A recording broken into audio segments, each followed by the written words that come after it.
சோத்திரம் ஆண்டவரே, நன்றியோடு உம்மை துதிக்கிறோம். அப்பா பிதாவே சோத்திரம், இயேசுவே சோத்திரம், பரிசுத்த ஆவியானவரே உமக்கு கொடான கொடி நன்றி பண்ணி செலுத்தி உம்மை உயர்த்தி போற்றுகிறோம், வாழ்த்தி வணங்குகிறோம். நாளை ஆசீர்வதிங்கய்யா.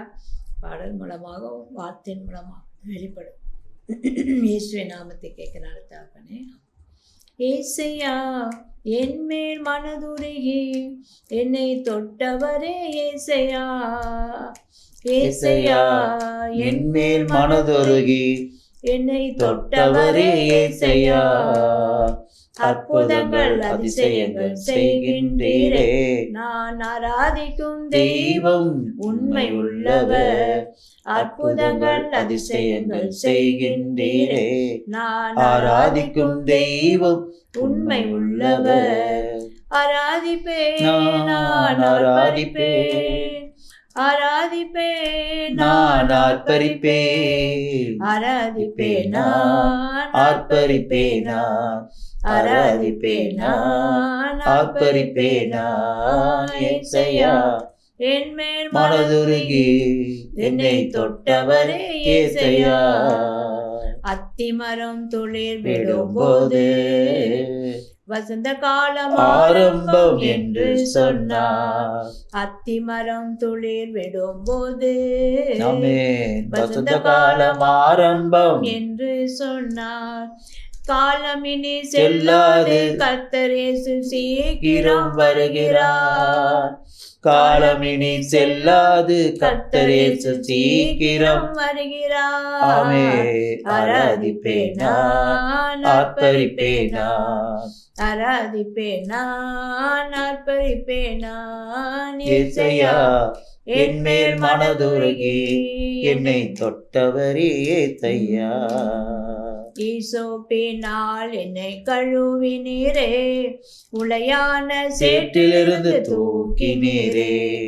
ஈசோப்பினால் என்னை கழுவினீரே, உளையான சேற்றிலிருந்து தூக்கினீரே.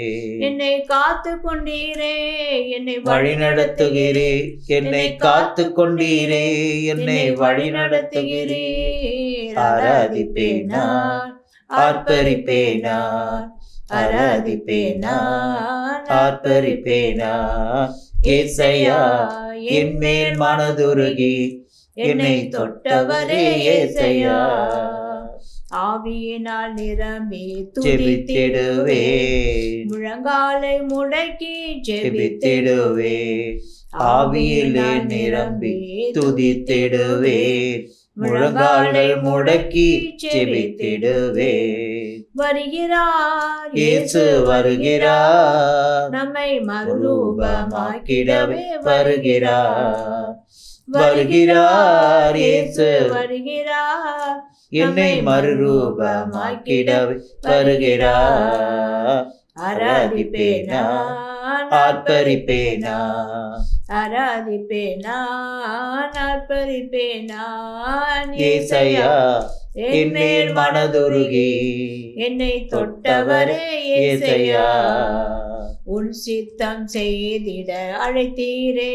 உன் சொந்த பிள்ளையா என்னை ஏற்றுக்கொண்டு உன் சித்தம் செய்திட அழைத்தீரே. சொந்த பிள்ளையா என்னை ஏற்றுக்கொண்டீரே. சோர்ந்து போகும் நேரமெல்லாம் என்னை தூக்கி எடுத்து ரட்சித்தீரே. அல்லேலூயா. சோர்ந்து போன நேரமெல்லாம் என்னை தூக்கி எடுத்து ரட்சித்தீரே. ஆராதிப்பேன், ஆர்ப்பரிப்பேன், ஆராதிப்பேன், ஆர்ப்பரிப்பேன். ஏசையா என் மேல் மனதுருகி என்னை தொட்டவரே, ஏசையா. ஆமென். அப்பா, எங்கள் மேல் மனதுருகி எங்களை தொட்டவரே, அற்புதங்கள் அதிசயங்கள் செய்கிறவரே, அப்பா உம்மை ஆராதிக்கிறோம் தகப்பனே. அத்திமரம் துளிர் விடும்போது வசந்த காலம் ஆரம்பம் என்று சொல்லியிருக்கீங்க. காலம் இனி செல்லாது, இதோ கர்த்தர் இயேசு சீக்கிரமாய் வருகிறார். நாம் ஆயத்தமாகும், அநேகரை நாம் ஆயத்தப்படுத்துவோம். ஒரு இரத்தத்தினால நம்மை கழுவி உளையான சேற்றிலிருந்து நம்மை தூக்கி எடுத்த தேவன். அல்லேலூயா. ஒவ்வொரு நாளும் நம்மை வழி நடத்துகிறாய். ஒவ்வொரு நாளும் ஆவில நிரம்பி நம்ம துதித்து முழங்காலை முடக்கி ஜெபிக்கும் போது கர்த்தர் பெரிய காரியங்களை செய்ய வல்லவராயிருக்கிறார். அவருடைய சித்தத்தை நாம் நிறைவேற்றுவதற்காகவே இந்த பூமிக்கு வந்திருக்கோம். இப்பொழுது நம்ம தேசத்துக்காக ஜெபிப்போம். ஆண்டவரே இயேசப்பா, எங்கள் தேசம் ஆசீர்வதிக்கப்படணும் ஐயா. உண்மை அறிவை பிள்ளைகளுக்கு கொடுங்க. விவசாயம் ரட்சிங்க, மீனவர் ரட்சிங்க, கட்டட தொழிலாளர் ரட்சிப்பில் கொண்டு வாங்க. ஆளுகை செய்கிற தலைவர்களெல்லாம் உங்களுடைய ஆளுகைக்குள் கொண்டு வாங்க. உங்களுடைய ஞானத்தை கொடுங்க ஐயா. ஆண்டவரே அப்பா, தேசத்தில் ஆண்டவரே வன்முறை, தீவிரவாதம், கொலைவெறிகள், ஆண்டவரே அப்பா, போதை வசத்துக்கு அடிமையாக ஆகாதபடி ஒவ்வொரு பிள்ளைகளும் ஆண்டவரே நீர் பாதுகாத்து கொடுக்க முடியாது ஜெபிக்கிறோம். படிக்கிற பிள்ளைகளுக்கு நல்ல ஞானத்தை தாங்க. வாலிப பிள்ளைகளை இரத்த கொட்டைகளை முடி மறைத்துக்கொள்ளும். போக்களை வரக்குள்ள சமூகம் இருக்கட்டும். இதோ வார்த்தையின் மூலம் நீங்கள் வெளிப்படுங்க ஐயா. வார்த்தை பிள்ளைகளுக்கு ஆசீர்வாதமாக இருக்கட்டும். இயேசுவின் நாமத்தை கேட்குறோம் நல்ல தகப்பனே. ஆமென். வேத புத்தகத்தில் நம்ம இன்றைக்கு ஏசாயா தீர்க்கதரிசி புத்தகம் 29வது அதிகாரம் 22வது வசனத்தை வாசிக்கலாம். ஏசாயா தீர்க்கதரிசியின் புத்தகம் 29:20. ஆகையால் ஆபிரகாமை மீட்டு கொண்ட கர்த்தர் யாக்கோபின் வம்சத்தை குறித்து, இனி யாக்கோபு வெட்கப்படுவதில்லை, இனி அவன் முகம் செத்து போவதும் இல்லை. எவ்வளோ அருமையான வசனம் பாருங்க. ஆகையால் ஆபிரகாமை மீட்டு கொண்ட கர்த்தர், இன்றைக்கு இந்த செய்தியை கேட்டுக்கொண்டிருக்கிற உங்களை கர்த்தர் சொல்லுகிறார், உங்களை நான் மீட்டு கொண்டேன். அல்லேலூயா. இந்த செய்தி கேட்க வந்துக்க உங்களுக்கு நான் முதல் சொல்லுகிற காரியமே அதுதான் அப்படின்னு ஆண்டவர் சொல்கிறார். உன்னை நான் காப்பாற்றிட்டேன், உன்னை நான் மீட்டு கொண்டேன், இனி எந்த அழிவும் உனக்கு வராது அப்படின்ற சொல்லிட்டு யாக்கோபு வம்சத்தை குறித்து அவர் என்ன சொல்கிறாராம்? அல்லேலூயா.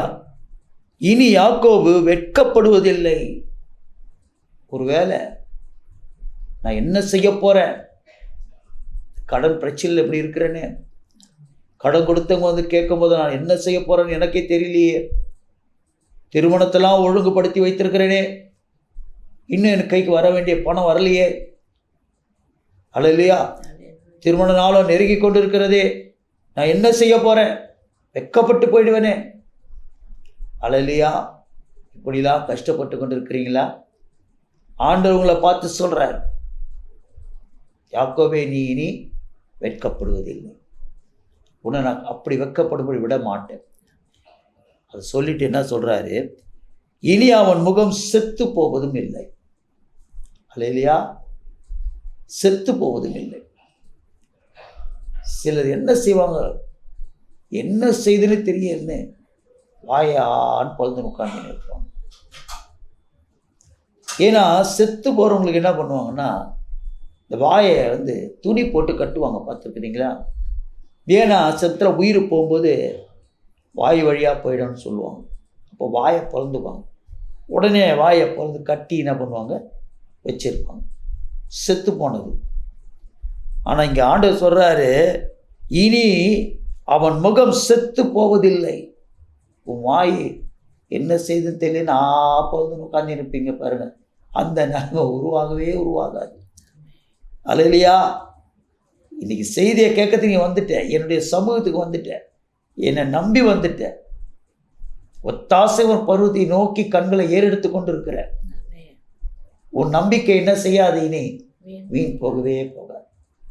அல்லேலூயா. உன்னை நான் மீட்டு கொண்டேன், நீ அழிஞ்சு போகிறது இல்லை. உனக்கு நான் ஆயுசை கொடுத்துட்டேன், உனக்கு தீர்க்க ஆயுசை கொடுத்துட்டேன். நீ இருந்து அசைந்து பிழைத்திருக்க போற. உன்னை வாழ வயதை போல நான் மாற்ற போகிறேன். நீ கழுக்கு சமாய் சட்டையில் அடித்து பறக்க போகிறாய். நீ ஓடினாலும் இலைப்படைய மாட்டாய், நீ நடந்தாலும் சோர்வடைய மாட்டாய். உன்னை நான் மீட்டு கொண்டேன். அல்லேலூயா.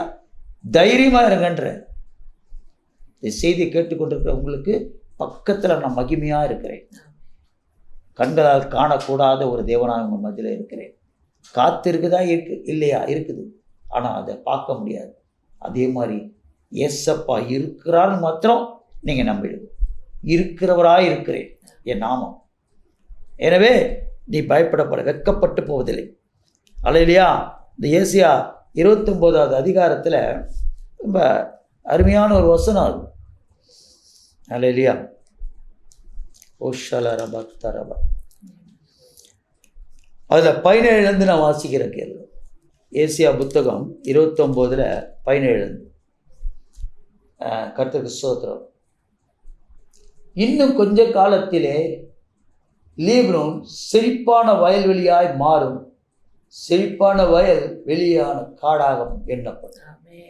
நான் சொல்றாரு, இன்னும் கொஞ்சம் காலத்திலே அல்லவோ அல்லவோ லீபனோன் செழிப்பான வயல்வெளியாய் மாறும். நம்மளெல்லாம் எப்படி மாற்றுவாரா?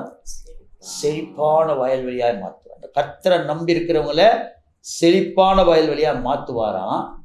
செழிப்பான வயல்லாம் வெளிக்காடாக எண்ணப்படும். அல்லையா? இன்னைக்கு அவங்கள பார்த்து நீங்கள் பொறாமப்படுறீங்களா? படாதீங்க. இன்னும் கொஞ்ச நாள் பார்த்தீங்கன்னா அவங்க வாடி வதங்கி போயிடுவாங்க. ஏன்னா அவங்க யாரை நம்பல, அவங்க யாரை எதிர்பார்க்கல, என்னை நம்பி இல்லை. குதிரை பலத்தோடு இருக்கிறாங்க, சொந்த பலத்தோடு இருக்கிறாங்க. அவங்க இன்னைக்கு வயல்வெளியாக இருக்கிறாங்க. நீ நினைக்கிறீங்களா? அது வெளிக்காடாக மாறும். ஆனால் லீபனோ, நீ செழிப்பான வயல்வெளியாய் மாறுவேன். உன்னை நான் உயர்த்த போகிறேன். இன்னைக்கு ஆண்டவர் சொல்கிறார் உங்களை பார்த்து. பரவாயில்ல சொல்லுங்களா? இந்த செய்தியை கேட்டுக்கொண்டிருக்கிறவங்களை பார்த்து ஆண்டவர் சொல்லுகிற காரியம் அதுதான். நீங்கள் நல்லா இருக்க போறீங்கன்றார் ஆண்டவர். வெக்கப்பட்டு போவதில்லை என்றார். அல்லேலூயா. 18வது வசனம் பாருங்க. அக்காலத்திலே செவிடர் புஸ்தகத்தின் வசனங்களை கேட்பார்கள், குருடரின் கண்கள் இருளுக்கும் அந்த அந்தகாரத்துக்கும் நீங்களாகி பார்வை அடையும். அல்லேலூயா. ஏசாயா தீர்க்கதரிசி புத்தகம் 29வது அதிகாரத்தில் நான் 18வது வசனத்தை வாசிக்கிற கேளுங்க. அக்காலத்தில் செவிடர் புஸ்தகத்தின் வசனங்களை கேட்பார்கள். இன்னைக்கு நிறைய பேர் வசனத்தை கேட்கறதுக்கு வரமாட்டுறாங்க, சபைக்கு வரமாட்டுறாங்க, வார்த்தையை கேட்க மாட்டுறாங்க. அவங்க காது எப்படிக்குதான்? செவிடா இருக்குதான்.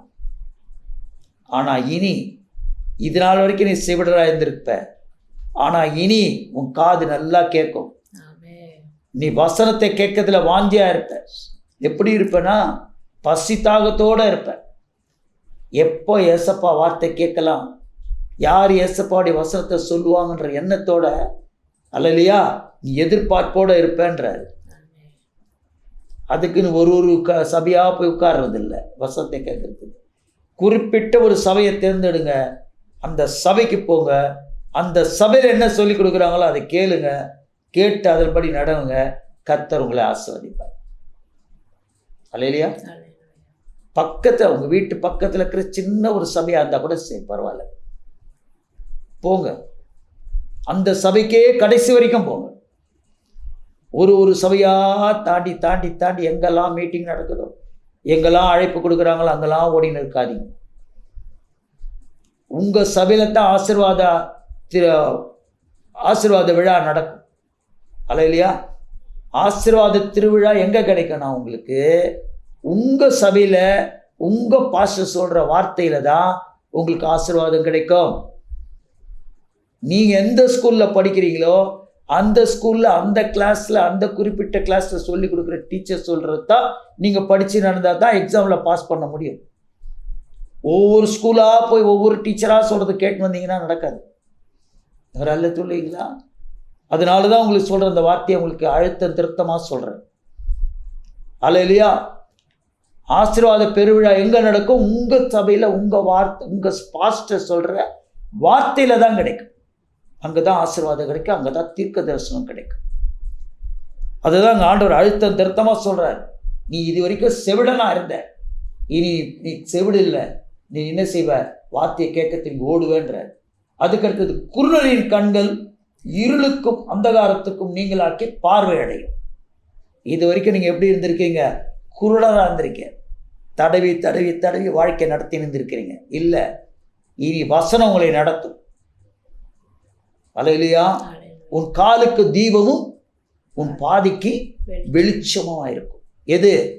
நீ சபைக்கு போறியே, எந்த சபையில் போறியே, எந்த பாஸ்டர் சொல்கிறாரோ அந்த சபையில் உன் நல்லதுக்கு கெட்டதுக்கெல்லாம் உனக்கு வரா இருப்பார் சபை. அந்த சபையில் ஒரு நல்ல சொல்லுங்களா, உன் வீட்டில் ஒரு நல்லது நடந்தால் அந்த பாஸ்டர் அங்கே வரணும். அல்ல இல்லையா? உன் வீட்டில் ஒரு கெட்டது நடந்தால் அங்கே வந்து உனக்கு ஆறுதல் சொல்கிறதுக்கு அந்த பாஸ்டர் வரணும். அந்த பாஸ்டர் சொல்கிற வார்த்தையில் தான் உனக்கு ஆசீர்வாதம் கிடைக்கும். ஏன்னா அவருக்கு தான் உன் குடும்பத்தை பற்றி தெரியும், உன் குடும்பத்தில் என்னென்ன விண்ணப்பம் இருக்குதுன்னு. அவர் தான் பாரப்பட்டு ஜெபிப்பார். அல்ல இல்லையா? அதனால தான் சொல்கிறாரு வசனம். ஐயா என்ன சொல்கிறாரு, அக்காலத்தில் செவிடர் புஸ்தகத்தில் வசனங்களை கேட்பார்கள், குருடரின் கண்கள் இருளுக்கும் அந்தகாரத்தை நீங்களாக்கி பார்வை அடையும். சிறுமையானவர்கள் கர்த்தருக்கு மிகவும் மகிழ்ந்து மனுஷரில் எளிமையானவர்கள் இஸ்ரவேல் பரிசுத்திற்குள் களி கூறுவார்கள். உங்கள் வாழ்க்கை சந்தோஷமாக இருக்க போகுது. இந்த சத்தத்தை கேட்குறவங்க இந்த சத்தத்தின்படி கீழ்ப்படிந்து இன்னிலேருந்து அந்த தவறை செய்யாதீங்க. உங்கள் அருகாமையில் இருக்கிற சபைக்கு போங்க, அந்த சபையை உயர்த்த பாருங்கள். அந்த சபையில் எவ்வளோ வளர்ச்சி அடைய முடியுமோ, அங்கே எத்தனை ஆத்மாவை கொண்டு வந்து சேர்க்க முடியுமோ கொண்டு வந்து சேருங்க. அதுதான் உங்களுக்கு ஆசீர்வாதம். அல்லேலூயா. அந்த 18 சிறுமையானவன் சொல்றாரு, சிறுமையானவர்கள் கர்த்தருக்குள் மிகவும் மகிழ்வார்களாம். மனுஷர் எளிமையானவர்கள் எல்லாம் இஸ்ரவேல் பரிசுத்திற்குள் களி கூறுவார்கள். நீ இனிமே எளியவர்கள் கிடையாது, நீ சிறுமையானவர்கள் கிடையாது. கர்த்தர் உன்னை உயர்த்த போறார். ஜெபம் பண்ணுவோமா? அன்பான தேவனுடைய அருமை இரட்சகரே, பிள்ளைகளுக்கு சத்தியத்தை சொல்லுங்க ராஜா. அல்லேலூயா. இவங்க எழும்பி பிரகாசிக்கட்டும். என் கர்த்தருடைய நாமத்தை அவர்கள் வசிக்கிற பகுதியில் பிரஸ்தாபப்படுத்தட்டும். அதுவே அவர்களுக்கு ஆசீர்வாதம் என்பதை சத்தியத்தை அவர்கள் அறியட்டும். களஞ்சியத்தை கொண்டு வந்து சேர்க்கட்டும். ஓ நன்றி ஆண்டவரே. மீன் பிடிக்கிறவர்கள் எல்லாம் மனுஷர்களை பிடிக்கிறவர்களாம் மாற்றுவேன்னு சொன்னீங்களே, இவங்க மனுஷர்களை பிடிக்கிறவர்களாக இருக்கணும். அப்படியா நீ செய்ய போகிற கிருபைக்காக நன்றி. பரிசுத்த ஆவியின் ஒத்தாசுடன் நஸ்ரேனாகிய இயேசு கிறிஸ்து நாமத்தினாலே கேட்கிறேன், ஜீவனுள்ள நல்ல பிதாவே, ஆமென்.